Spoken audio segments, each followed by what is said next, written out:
So you're playing Withering Waves, you're doing some 10 pulls, and you get 4-star Sanhua. Now what do you get with Sanhua besides one of my favorite characters? Well, Sanhua is a sword-wielding Glacio user that is one of the best, I'm going to call them filler characters, where you can kind of use her in any team. And in this video, we're going to look at why Sanhua is one of the best filler characters in all of Withering Waves. Now to explain why Sanhua can kind of slot into any team, we're going to have to kind of explain her kit and then talk about why she can slot into those teams.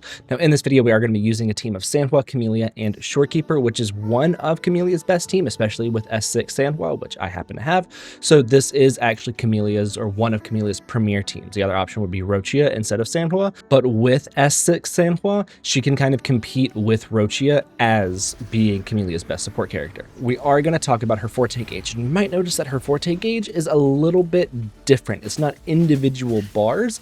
It's kind of like a graph, right? It's kind of like almost like a sound wave, almost. And you're going to notice that if we hold down a heavy attack, it is going to move another bar across. And if we release it whenever it's in that light blue area, then Sanhua is going to dash forward, dealing Glacio damage. Now, what else does this do? And can we make that light blue area any bigger?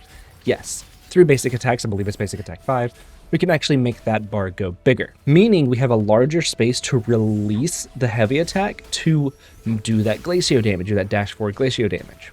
Now, if we use her skill, she is going to do a Glacio damage slice, making this section of ice. Now, you also notice that the light blue area of the forte gauge got bigger with that.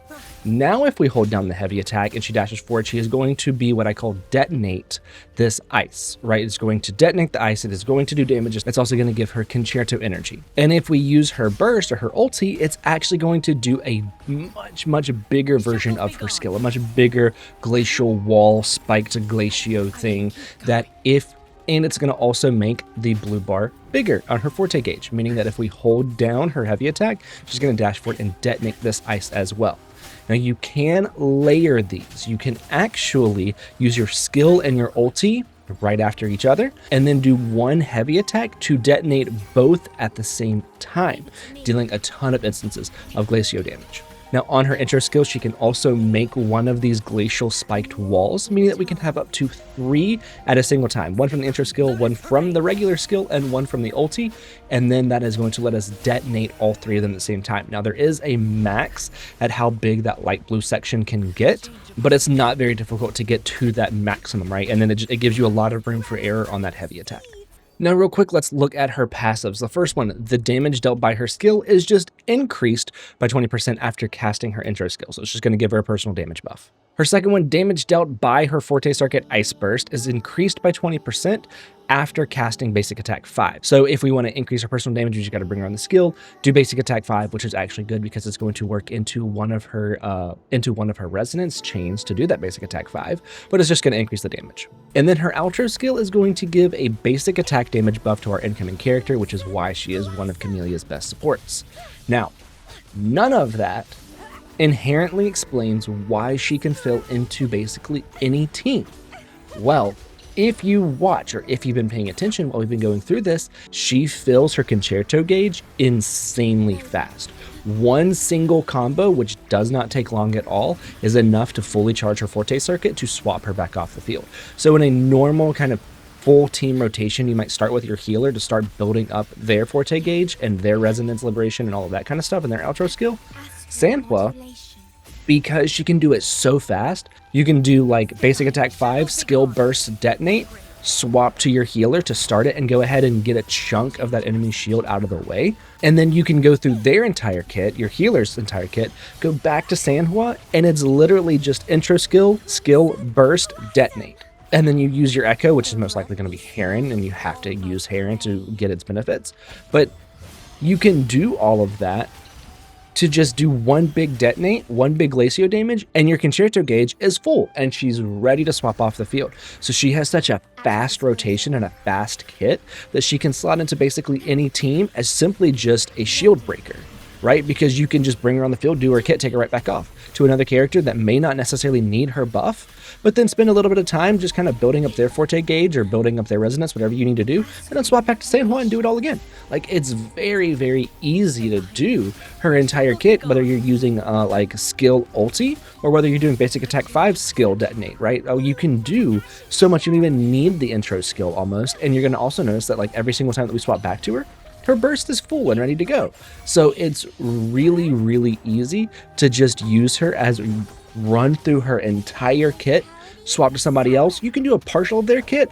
You can go back into Sanhua, run through her full kit again, and then just get like multiple outro skills to break the enemy shields so fast. That is why Sanhua can slot into nearly any team that's out there as a filler character. If you don't have the premier team, you can probably just put Sanhua in there.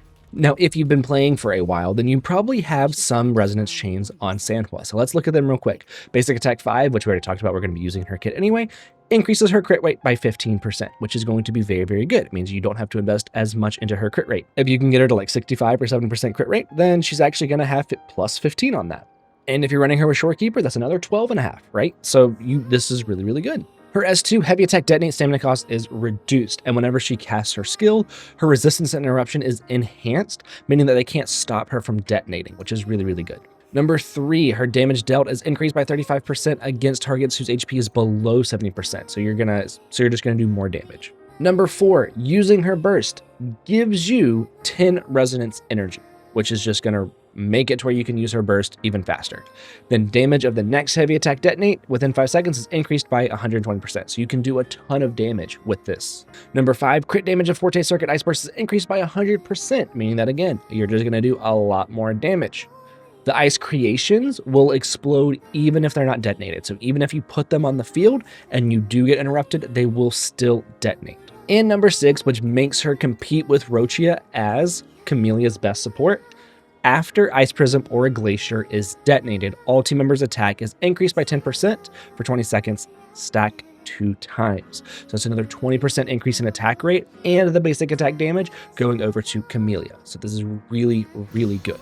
And then for echoes, especially if you're running like a support Sanhua for somebody like Camellia, then you're going to be doing Moonlit Clouds, which is going to be great. It's going to give you energy regen. And then upon casting your outro skill, it's going to increase the attack of the next resonator, right? Which is again, just going to buff Camellia even further.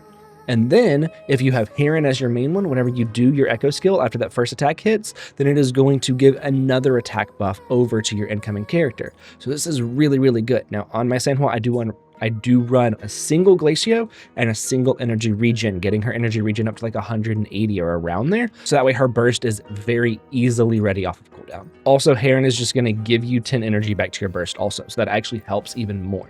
Now for weapons, I have been using Emerald Genesis, which I have been using this clear weapon skin on it, but I actually swap it back to the original because with Sanhua's alternate outfit with her skin, it actually looks really, really good with the original Emerald Genesis.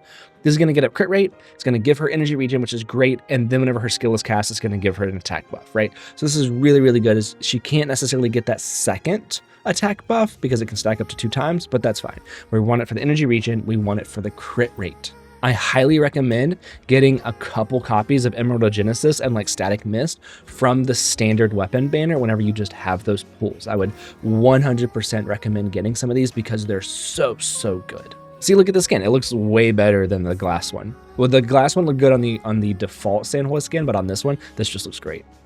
Now, if you don't have Emerald Genesis, you can use something like Endless Collapse, which is going to give you an increase in attack, which is going to have an attack main stat. Upon casting your skill, it's going to give you some energy, it's going to give you some resonance energy back, and it's going to increase your attack again. So this is just kind of a good one if you don't have something like Emerald Genesis. But like I said, I would 100% get some Emerald Genesis on that standard banner. Now that's going to be it for this video. Shorekeeper has white-blue hair. I have white hair that will be dyed copper after this trip that I'm about to go on, and I will see you in the next one.